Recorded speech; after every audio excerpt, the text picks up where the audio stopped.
एक घने जंगल में एक अनाथ कौवा रहा करता था। कौवे का नाम था कालू। कालू कौवा कभी नहाता नहीं था, इसीलिए वो बहुत गंदा रहता था और उसके शरीर से हर समय दुर्गंध फूटती रहती थी।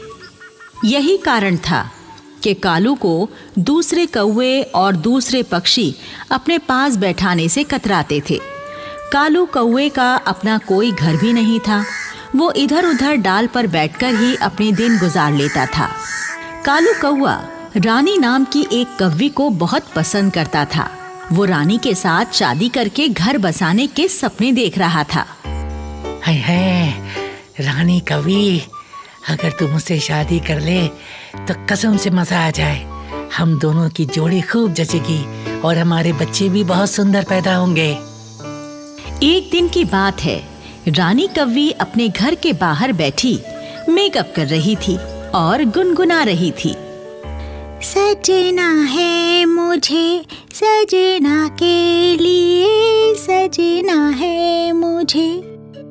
तभी वहां पर कालू आ गया और गाने लगा। मेहंदी लगा के रखना, डोली सजा के रखना, लेने तुझे और रानी आएंगे तेरे सजना। रानी गुस्से में नाक भौं चढ़ाकर कहने लगी, अरे ओ बदबूदार कालू, तू मुझसे शादी रचाने के सपने देखना बंद कर दे। अरे मनहूस, ना तो तेरे पास घर है और ना तू कोई काम धंधा करता है, ऊपर से तू सालों साल नहाता भी नहीं है। मेरा क्या दिमाग खराब है जो मैं तेरे जैसे बदसूरत से शादी करूंगी? चल भाग जा यहाँ से। कालू कौवा रानी के हाथों अपना अपमान करवाकर चुपचाप वहां से उड़ गया और एक पेड़ की डाल पर बैठकर सोचने लगा। हाय, पता नहीं मेरी रानी मुझसे शादी करने से कतराती क्यों है, जबकि मेरे जैसा हैंडसम कौवा तो उसे पूरे जंगल में नहीं मिलेगा, कसम से। तभी कौवे की नजर एक रंग बिरंगे पंखों वाले खूबसूरत मुर्गे पर पड़ी, जो कि अपनी 4-5 मुर्गियों के साथ दाना चुगने में व्यस्त था। कालू मुर्गे को देखकर सोचने लगा, हाय हाय, देखो ये तो हद हो गई। मेरे पास एक भी नहीं है और ये मुर्गा 5-5 बीवियों के साथ घूम रहा है। जरूर इसके पास मुर्गियों को पटाने वाला जादू है। मुझे भी वो मुर्गे से जादू सीखना चाहिए। कालू उड़कर मुर्गे के पास जा बैठा और उससे कहने लगा, मुर्गे भैया, तुम तो अकेले ही 5-5 बीवियां लेकर घूम रहे हो। जरूर तुम्हें मुर्गियों को पटाने वाला जादू आता है। क्या तुम वो जादू मुझे भी सिखा दोगे? मुर्गा कौवे की बात सुनकर जोर से हंसा और कहने लगा, अरे बेवकूफ कौवे, ये मुर्गियां किसी जादू से नहीं, मेरे इन सुंदर रंग बिरंगे पंखों के कारण मुझसे इम्प्रेस हुई हैं, समझे? अच्छा जी, तुम्हारे कहने का मतलब है रंग बिरंगे पंख वाले पक्षी किसी को भी इम्प्रेस कर लेते हैं? हाँ, यही सच्चाई है, लेकिन तू कभी किसी को इम्प्रेस नहीं कर सकता, क्योंकि तू तो एकदम काला कलूटा और बदबूदार है। अब तू यहाँ से दफा हो जा, तेरे शरीर की दुर्गंध से मेरा दम घुटा जा रहा है। पा, पा, पा, पा, पा, पा। कौवा उड़कर डाल पर बैठ गया और सोचने लगा। अब ये रहस्य मेरी समझ में आ गया कि रानी कभी मुझे पसंद क्यों नहीं करती। ठीक है, मैं भी अपने पंखों को रंग बिरंगा बनाऊंगा और 4-5 कवियों से शादी करूंगा। फिर एक दिन की बात है, कालू कौवा मोर के पास गया और उससे कहने लगा, अरे मोर दादा, आप अगर मुझे अपने 2-4 पंख दे दो तो मुझे गरीब का भला हो जाएगा। मुझे आपके पंखों की बहुत जरूरत है। ठीक है, मैं भी नाचता हूँ। जैसे ही नाचते समय मेरे पंख झड़ेंगे, तुम उन पंखों को ले लेना। मोर ने नाचना शुरू कर दिया। उसके 3-4 पंख झड़ गए। कालू उन पंखों को लेकर वहां से चला गया। फिर एक दिन कालू कौवा रंगीन पंखों वाले तोते के पास गया और उससे कहने लगा, तोते भैया, क्या आप मेरी एक मदद करोगे? हाँ, अबे मनहूस कौवे, तो कितना गंदा है। तेरे शरीर की बदबू से मेरा जी मचलाने लगा। चल जल्दी से भाग जा यहाँ से। अरे तोते भैया, मुझे जल्दी से अपने 2-4 पंख दे दो ना, मैं भी यहाँ से चला जाऊंगा। तोते ने जल्दी से अपने 2-4 पंख नोचकर कौवे को दे दिए और कौवा पंख लेकर वहां से उड़ गया। फिर इसी तरह कालू कौवा कबूतर के पास गया और पंख ले आया। फिर कालू नीलकंठ के पास गया और कुछ पंख वहां से ले आया। कठफोड़वा और हुदहुद से भी कालू कुछ पंख लेकर आ गया। अब कालू के पास कई तरह के रंग बिरंगे पंख जमा हो चुके थे। फिर एक दिन कालू सारे पंखों को लेकर बंदर मामा की बार्बर शॉप पर गया और उससे कहने लगा, बंदर मामा, क्या आप मेरा एक काम कर दोगे? आप ये पंख मेरे शरीर पर चिपका दो। मैं कोई भी काम मुफ्त में नहीं करता। बदबूदार कौवे, मीठे जामुन लाकर दे तो मैं ये तेरा काम कर सकता हूँ। ठीक है बंदर मामा, अभी आप मेरा ये काम उधार कर दो। मैं वादा करता हूँ कल आपको मीठे जामुन लाकर खिला दूंगा। ठीक है, ला करता हूँ तेरा काम। बंदर ने कीकर के पेड़ से निकलने वाले गोंद की मदद से सारे पंख कौवे के शरीर पर चिपका दिए और कौवे की काली चोंच को भी लाल रंग से रंग दिया। रंग बिरंगे पंख चिपक जाने से कालू कौवा एक अजीब सा पक्षी नजर आने लगा। कालू जब अपने आप को शीशे में देख रहा था तो वो खुद भी अपने आप को पहचान नहीं पाया और अपने रंग बिरंगे पंख देखकर वो बड़ा ही खुश हुआ। अरे वाह, मेरे शरीर पर तो उस मुर्गे से भी ज्यादा रंग बिरंगे पंख लग गए। अब तो रानी कौवी मुझसे जरूर इम्प्रेस हो जाएगी। फिर कालू बंदर मामा के पास से उड़कर रानी कौवी के घर पर आ गया और डाल पर बैठकर गाना गाने लगा। लेके पहला पहला प्यार, भर के आंखों में खुमार, जादू नगरी से आया है कोई जादूगर। कालू का गाना सुनकर रानी कौवी अपने घर का दरवाजा खोलकर बाहर आई।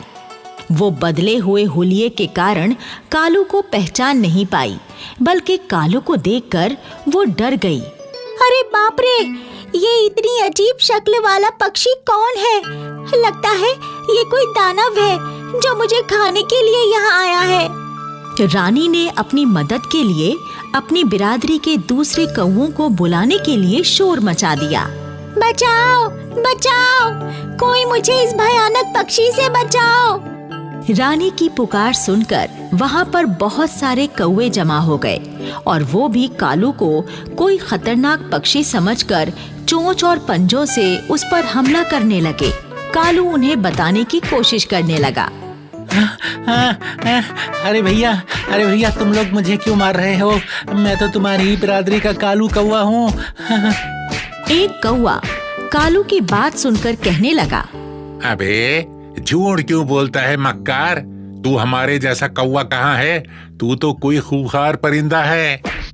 और फिर सारे कौवों ने मिलकर कालू को इतनी ठोंगे मारी कि बेचारा कालू थोड़ी ही देर में बुरी तरह से लहूलुहान होकर मर गया। सीख, इस कहानी से हमें यही सीख मिलती है कि हमें अपना मकसद पूरा करने के लिए ना तो अपनी पहचान बदलनी चाहिए और ना ही कोई फर्जीवाड़ा करना चाहिए, नहीं तो कालू कौवे के जैसा अंजाम हो जाता है।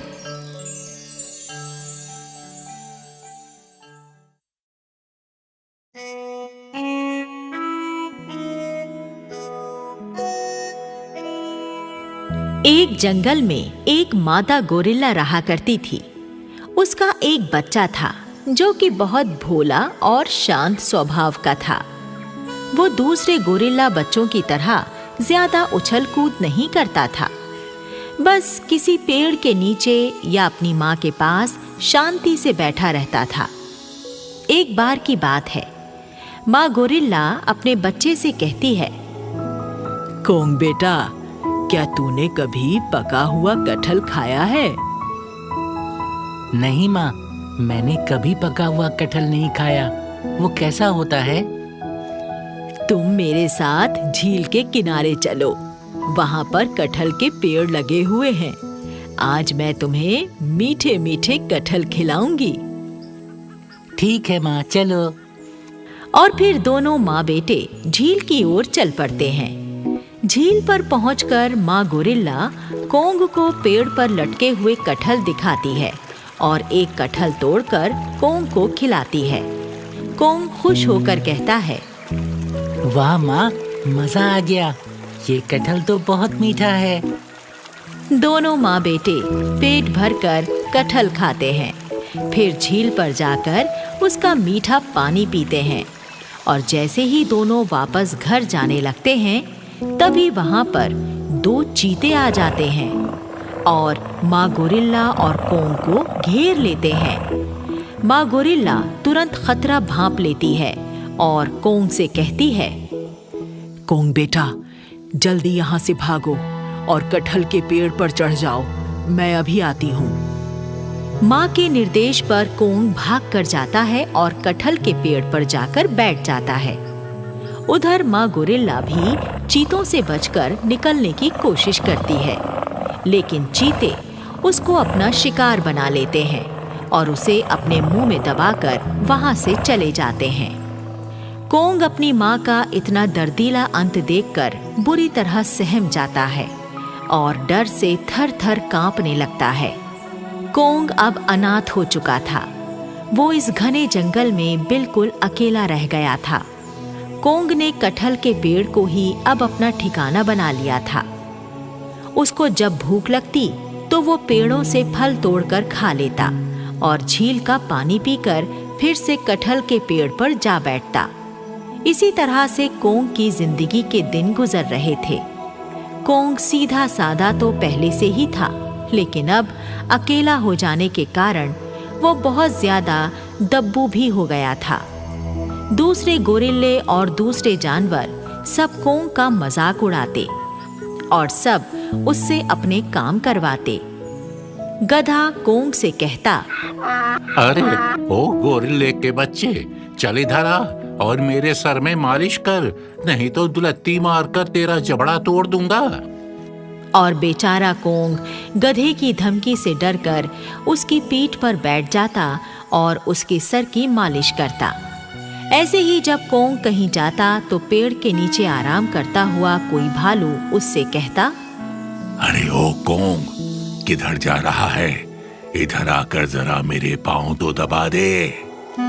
भालू चाचा, मैं अपने खाने के लिए भोजन तलाश करने जा रहा हूँ। मैं वापस लौटकर आपके पाँव दबा दूंगा। अबे पहले मेरे पाँव दबा दे गोरिल्ले, भोजन तलाश करने बाद में जाना। और बेचारा कोंग चुपचाप बैठकर भालू के पाँव दबाने लगता। बंदर कोंग का खाना जबरदस्ती छीन लेते और कोंग को पीटकर भगा देते और वो बेचारा अपने दुर्भाग्य को कोसता हुआ अपने ठिकाने पर चला जाता। चीतों और भेड़ियों को तो देखकर ही कोंग की हालत बहुत खराब हो जाती थी। फिर एक दिन की बात है, सुबह का सुहाना समय था। एक रंग बिरंगे पंखों और लंबी गर्दन वाला सारस जैसा अत्यंत सुंदर पक्षी टहलता हुआ, दाना चुगता हुआ कटहल के उस पेड़ के नीचे आ जाता है जिस पर कोंग रहता था। और वो सुंदर पक्षी अपने पंख फैलाकर नाचते हुए सुरीली आवाज में गाना गाने लगता है। कोंग पेड़ की डाल पर बैठा हुआ उस सुंदर पक्षी को देखकर बहुत खुश होता है और सोचने लगता है, अरे, इस रंग बिरंगे पंखों वाले सुंदर पक्षी को तो मैंने पहले कभी इस जंगल में नहीं देखा। ये यहाँ कहाँ से आ गया? तभी अचानक 2 बिल्लियाँ वहाँ आ जाती हैं और उस सुंदर पक्षी पर झपट पड़ती हैं। पेड़ की डाल पर बैठा हुआ कोंग पक्षी पर बिल्लियों को झपटता देखकर तुरंत पेड़ से छलांग लगाता है और जमीन पर आ जाता है। फिर बड़ी फुर्ती से पक्षी को अपने हाथ में पकड़कर अपने पेड़ पर चढ़ जाता है। बिल्लियाँ कोंग पर क्रोधित होकर कहती हैं, अरे ओ कोंग के बच्चे, चुपचाप हमारा शिकार हमें वापस कर दे। अगर तूने हमें हमारा शिकार वापस नहीं लौटाया तो फिर तेरी खैर नहीं। देखो बिल्ली मौसी, तुम मेरे साथ चाहे जो कर लेना, लेकिन मैं इस सुंदर पक्षी को तुम्हारा भोजन नहीं बनने दूंगा। दोनों बिल्लियां खिसियानी होकर चुपचाप वहां से चली जाती हैं। कोंग पक्षी से कहता है, अब तुम्हें कोई खतरा नहीं है सुंदर पक्षी, तुम निडर होकर अपने घर जा सकते हो। तभी एक चमत्कार होता है। सुंदर पक्षी एक सुंदर परी में बदल जाता है और कोंग से कहता है, कोंग, तुम बहुत दयालु गोरिल्ले हो। तुमने मेरी जान बचाई। मैं तुमसे बहुत खुश हूँ। लेकिन तुम हो कौन? अब से पहले तो मैंने तुम्हें इस जंगल में कभी नहीं देखा। मैं एक परी हूँ कोंग। पक्षी का रूप बदलकर मैं यहाँ विचरने चली आई थी और मैं तुम्हारे बारे में भी सब कुछ जानती हूँ। जंगल के जानवर तुम्हें कैसे कैसे सताते हैं, मुझे ये भी पता है। पता नहीं ये सब जानवर मुझे इतना क्यों सताते हैं।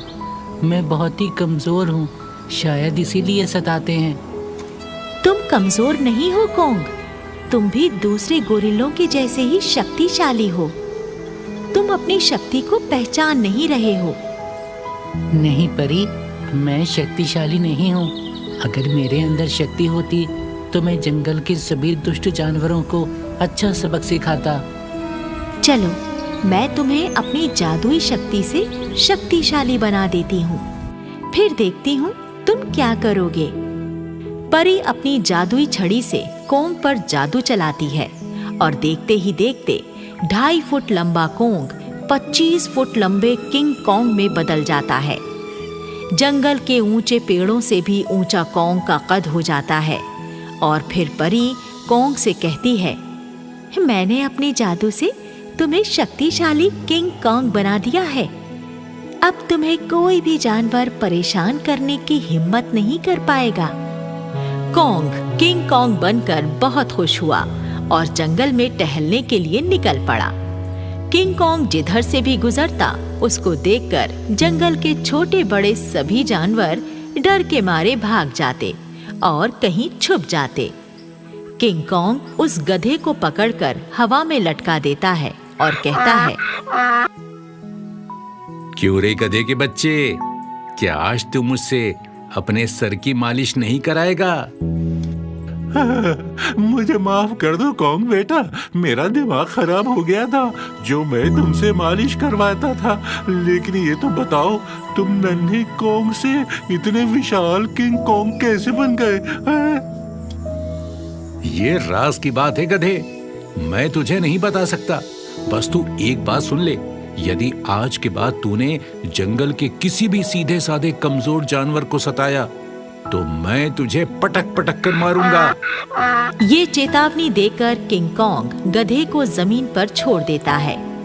किंग कॉन्ग को जब एक जगह भालू मिलता है तो वो भालू को भी हवा में लटका देता है और फिर किसी को ना सताने की चेतावनी देकर छोड़ देता है।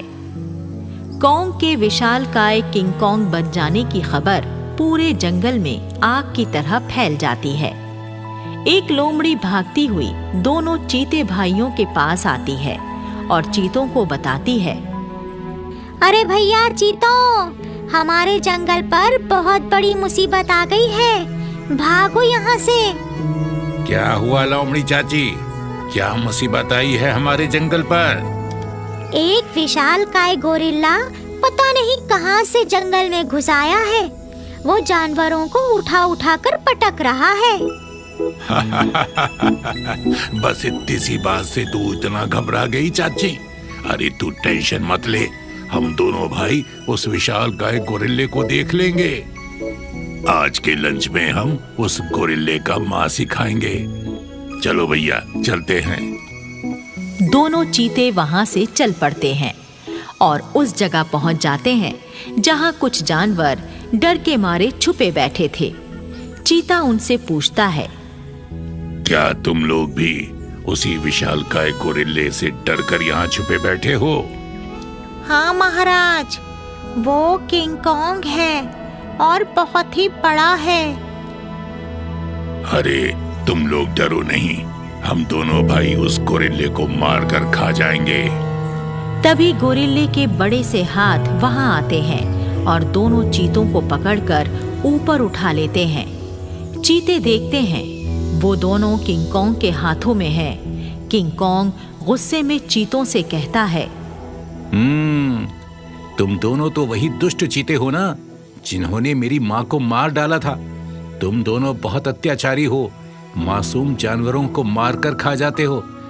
आज मैं तुम दोनों को मार डालूंगा। और फिर किंग कॉन्ग दोनों चीतों को एक चट्टान पर जोर से पटक देता है। चीते तुरंत ही मर जाते हैं। किंग कॉन्ग कहता है, मेरे जंगल के भाइयों, आज मैंने इन चीतों को मारकर अपनी माँ की मौत का बदला ले लिया है। प्यारे जंगलवासियों, तुम लोगों को मुझसे डरने की जरूरत नहीं है। मैं बिना कारण किसी से कुछ नहीं कहूंगा। तुम लोग भी किसी मासूम जानवर को मत सताना। अगर तुमने मेरा कहा नहीं माना तो फिर मैं तुम्हें भी सजा दूंगा। ये कहकर किंग कॉन्ग वहां से चला जाता है। उस दिन के बाद से जंगल के सभी जानवर प्रेम और शांति के साथ रहने लगते हैं। अब कोई जानवर किसी कमजोर जानवर को नहीं सताता।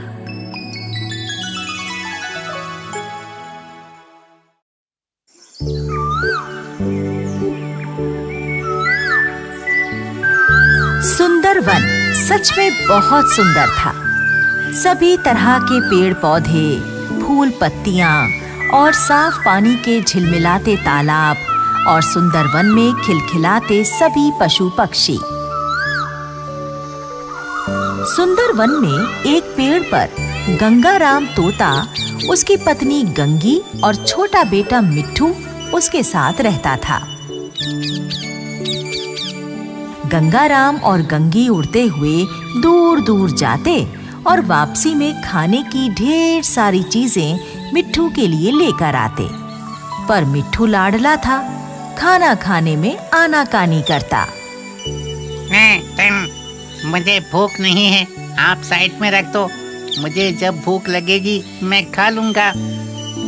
गंगाराम और गंगी उसे प्यार से समझाते। देखो मिट्ठू, हम इसे प्यार से लाए हैं, कुछ खा लो। खाओगे नहीं तो बड़े कैसे होगे? गंगी बड़े लाड़ से ही कहती। अच्छा, तो मैं और तेरे पापा आंखें बंद करते हैं। आंखें हमारी बंद? बताओ कौन खा गया? कौन खा गया? ये कहकर गंगी और गंगाराम आंखें बंद कर लेते हैं। मिट्ठू को इस खेल में मजा आता और जल्दी से वो खाना शुरू कर देता। थोड़ी देर बाद जब गंगाराम और गंगी आंखें खोलते तो देखते कि मिट्ठू खाना खा चुका है और वो उसे लाड़ से पूछते, अरे, यहाँ हमारे मिट्टू के लिए खाना था, कौन खा गया?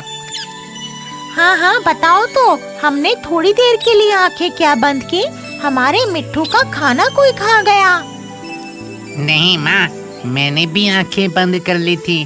पता नहीं कौन खा गया, जरूर गुन्नू खा गया होगा। मिट्ठू की भोली और प्यारी बातें सुनकर गंगाराम और गंगी हंसने लगते। वो मिट्ठू को गले लगा लेते और सब मिलकर गाने लगते।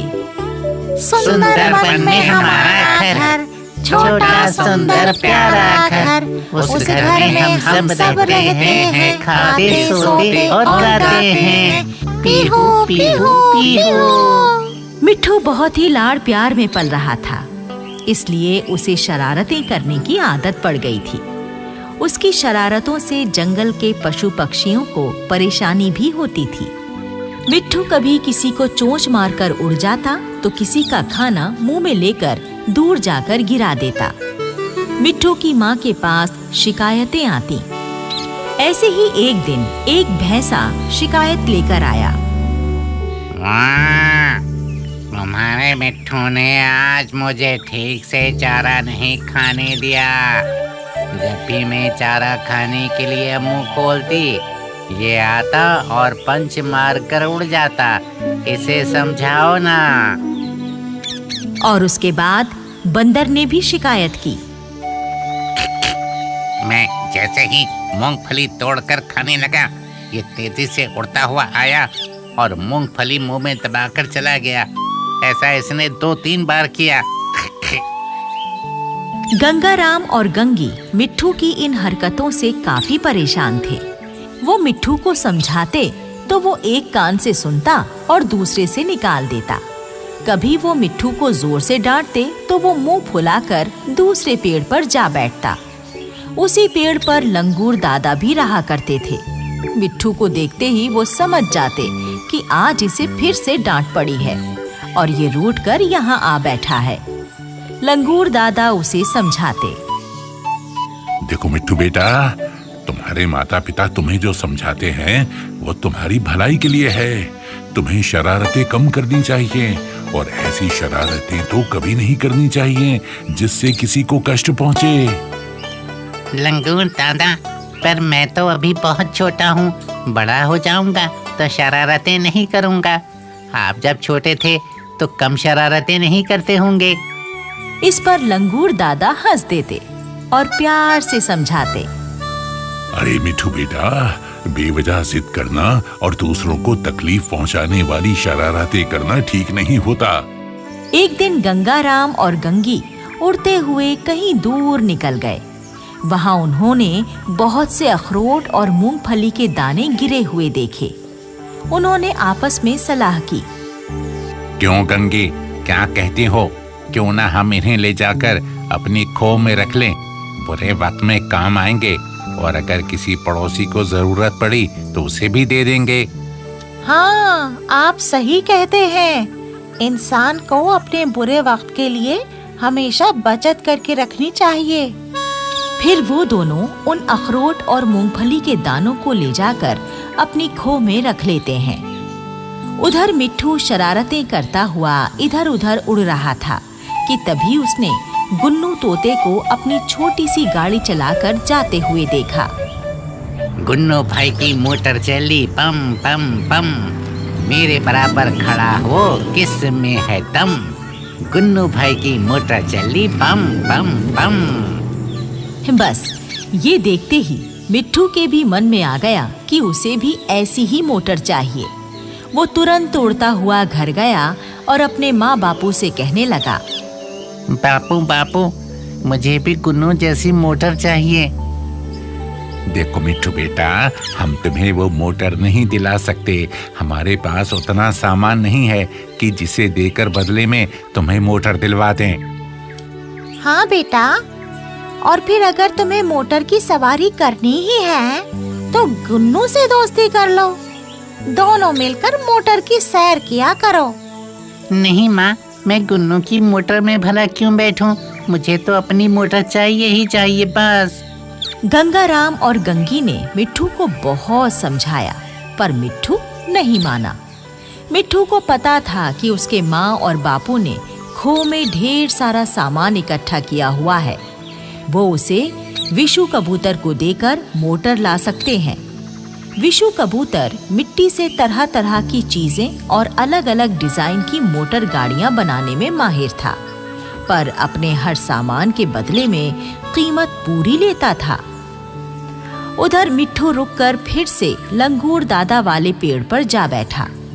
मिट्ठू से पूरी बात सुनने के बाद लंगूर दादा ने भी उसे समझाने की पूरी कोशिश की, पर मिट्ठू ने एक नहीं सुनी। उसने खाना पीना छोड़ दिया था। आखिर थक हार कर गंगाराम और गंगी को मिट्ठू की जिद के आगे झुकना पड़ा। वो अपना सारा सामान, सारी जमा पूंजी लेकर विशु कबूतर के पास गए और मिट्ठू को मोटर दिलवा दी। मोटर पाकर मिट्ठू खुशी से फूला नहीं समा रहा था। वो झूम झूम कर पूरे जंगल में अपनी मोटर घुमाने लगा। मिट्टू भाई की मोटर चली पम पम पम, मेरे आगे आए वो किस में है दम। मिट्टू भाई की मोटर चली पम पम पम। इधर उधर मोटर घुमाता हुआ मिट्ठू जब घर पहुंचा तो उसने देखा कि उसकी माँ की तबीयत बहुत खराब है। उसकी माँ को इलाज की जरूरत थी। अब एक ही रास्ता था कि गंगी को डॉक्टर बलराम के पास ले जाया जाए। बंदर बलराम बहुत ही काबिल डॉक्टर साहब थे, पर डॉक्टर बलराम ने इलाज का काफी खर्चा बता दिया। गंगाराम और गंगी तो अपनी सारी जमा पूंजी मिट्ठू के लिए मोटर खरीदने पर खर्च कर चुके थे। मिट्ठू रोते हुए बोला, मुझे माफ कर दो बापू, अब मैं कभी जिद नहीं करूँगा। मुझे ये मोटर भी नहीं चाहिए, इसे विशु काका को वापस दे दो और माँ का जल्दी से इलाज करवाओ। मिट्ठू की बात सुनकर गंगाराम जब मोटर विशु कबूतर को वापस कराने गया तो उसने टका सा जवाब दे दिया, सुनो भाई गंगाराम, बिका हुआ माल वापस नहीं होता और फिर मिट्ठू मोटर को कितना इस्तेमाल भी कर चुका है। जब लंगूर दादा को इस सारी घटना का पता चला तो उन्होंने जाकर विशु को समझाया। लंगूर दादा के समझाने पर विशु ने मोटर वापस ले ली और कुछ सामान रखकर गंगाराम को उसका सामान वापस कर दिया। गंगी का इलाज हो गया और वो खुशी खुशी अपने घर लौट आई। गंगी को वापस घर में पाकर मिट्ठू उससे लिपट गया और रो रो कर माफी मांगने लगा। मुझे माफ कर दो माँ, अब मैं कभी जिद नहीं करूँगा, उल्टी सीधी शरारतें भी नहीं करूँगा। बस बस बेटा, चुप हो जाओ। तुम समझ गए, यही हमारे लिए बहुत है। गंगा और गंगी ने मिट्ठू को माफ कर दिया। इस कहानी से हमें ये सीख मिलती है कि कभी बेवजह जिद नहीं करनी चाहिए। माता पिता सभी फैसले सोच समझ कर लेते हैं, उन पर भरोसा रखना चाहिए।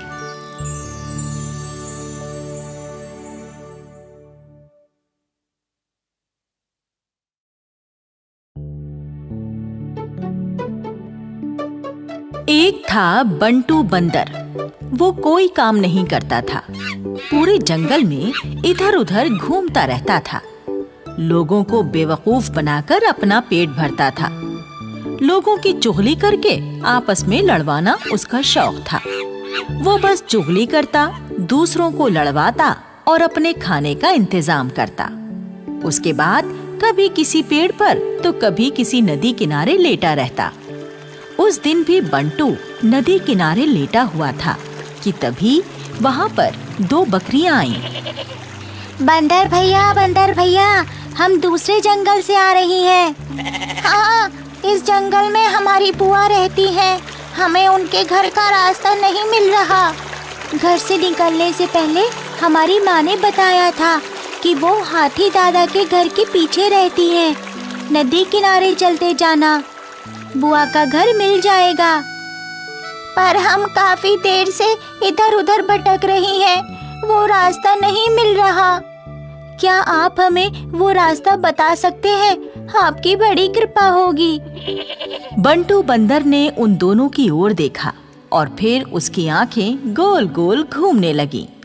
उसने कई दिनों से कोई शरारत नहीं की थी। उसे एक शरारत सूझी। क्यों नहीं, भटके हुओं को रास्ता दिखाना मेरा काम है। तुम ऐसा करो, सामने वाले बरगद के पेड़ तक जाओ, ठीक है?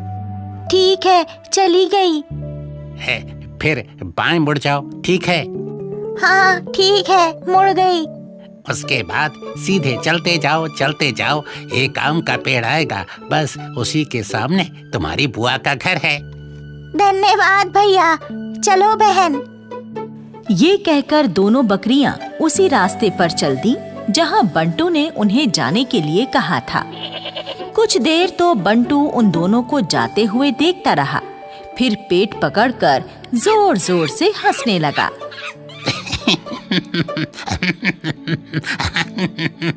वाह, कैसा बेवकूफ बनाया, कैसा मजा आया। बंटू हंस हंस कर लोटपोट हुए जा रहा था। तभी जोर जोर से हंसते हुए उसकी नजर आसमान में उड़ते हुए एक बड़े गुब्बारे पर पड़ी, जिसके नीचे टोकरी लगी हुई थी, पर उस टोकरी में कोई बैठा नहीं था।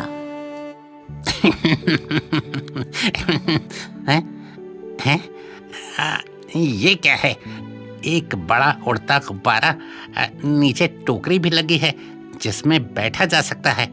अरे वाह, इसमें बैठकर तो मैं पूरे जंगल में उड़ सकता हूँ। हाँ।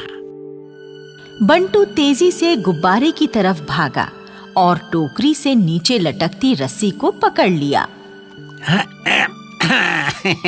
अब इस रस्सी के सहारे में चढ़कर टोकरी तक पहुंच जाऊंगा। बंटू ने रस्सी पकड़ी और कुशलता से चढ़ते हुए टोकरी तक पहुंचा और छलांग मारकर टोकरी में बैठ गया। ये बड़ा गुब्बारा पास के शहर में होने वाली गुब्बारा प्रतियोगिता से भटककर जंगल में आ गया था। टोकरी में बैठते ही बंटू खुशी से नाचने लगा। अरे वाह, क्या चीज हाथ लगी है।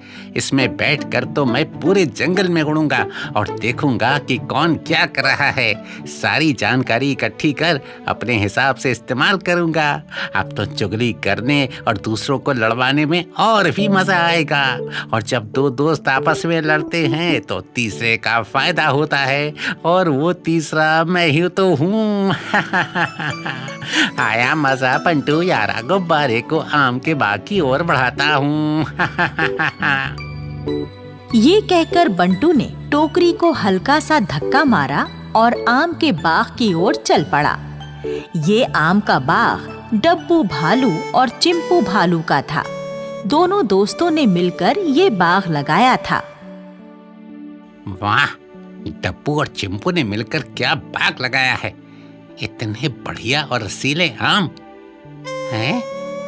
ये कौन है बाग में? ओह, डब्बू है। ये आम तोड़ रहा है या खा रहा है? ओहो, तोड़ भी रहा है और खा भी रहा है। और चिंपू वो यहाँ नहीं है, तो बस अपना काम बन गया। बंटू बंदर की आंखें गोल गोल घूमने लगी। उसे चुगली लगाने के लिए मसाला जो मिल गया था। उसने अपने गुब्बारे को वहां उतारा जहां चिंपू था। टोकरी से लगी रस्सी पकड़कर बंटू नीचे उतरा। रस्सी को एक पेड़ से बांधा और चिंपू के पास पहुंचा। क्यों भाई चिंपू, क्या हो रहा है? अरे क्या होना है बंटू भाई, बस सीधा साधा काम है अपना। अपने बाग से आम तोड़ना, राजा जी के दरबार में पहुंचाना, और क्या। और जो मिल जाए उसमें गुजारा चलाना।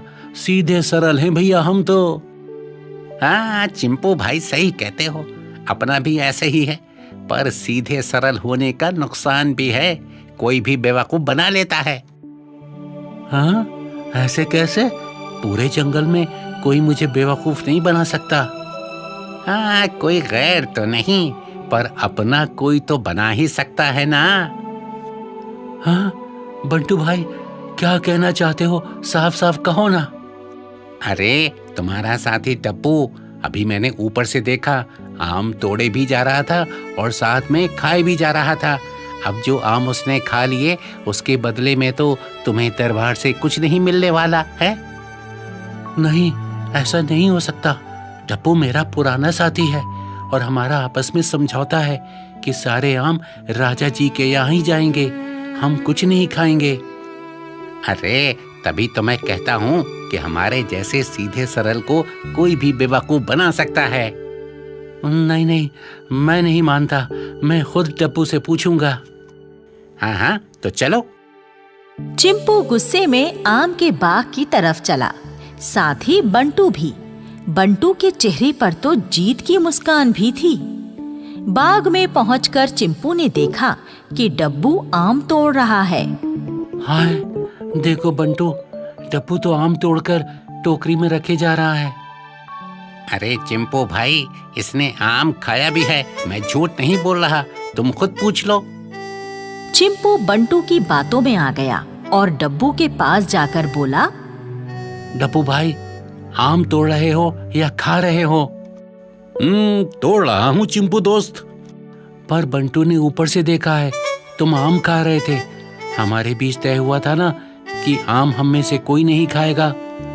अच्छा वो, अरे मुझे काम करते हुए भूख लगी तो एक खा लिया, पर ऐसा पहले कभी नहीं हुआ। हाँ, आज पकड़े गए हो, पहले कभी नहीं पकड़े गए। क्या पता पहले कितनी बार खाया है। ये सुनकर डब्बू को गुस्सा आ गया। वो चीख कर बोला, हाँ खाए हैं, क्या कर देगा तू? अच्छा ऐसा, अभी बताता हूँ तुझे। ये कहकर चिंपू डब्बू से गुत्थम गुत्था हो गया। दोनों में जबरदस्त लड़ाई हुई। दोनों निढाल होकर गिर पड़े। बंटू ने देखा यही अच्छा मौका है। वो चिंपू के पास गया और बोला, चिंपू भैया, मैंने तुम्हें बाग में होने वाली चोरी के बारे में बताया। मेरा इनाम तो बनता है ना, 2 आम ले लूं? ये कहकर बंटू ने 2 आम लिए और आंखें नचा नचा कर खाने लगा। आम खाने के बाद बंटू ने फिर से अपना गुब्बारा खोला, उसकी टोकरी में बैठा और उड़ चला। अब तो ये बंटू की रोज की बात हो गई थी। वो गुब्बारे में बैठकर जंगल के ऊपर उड़ता, कोई भी घटना देखता तो खूब स्टाइल से चुगली खाता। उसकी इस चुगली खाने की आदत के कारण जंगल में सभी में आपस में खूब झगड़े होने लगे। जंगल की शांति भंग हो गई। सारे जानवर परेशान हो गए। सब इकट्ठे होकर राजा जी के पास पहुंचे।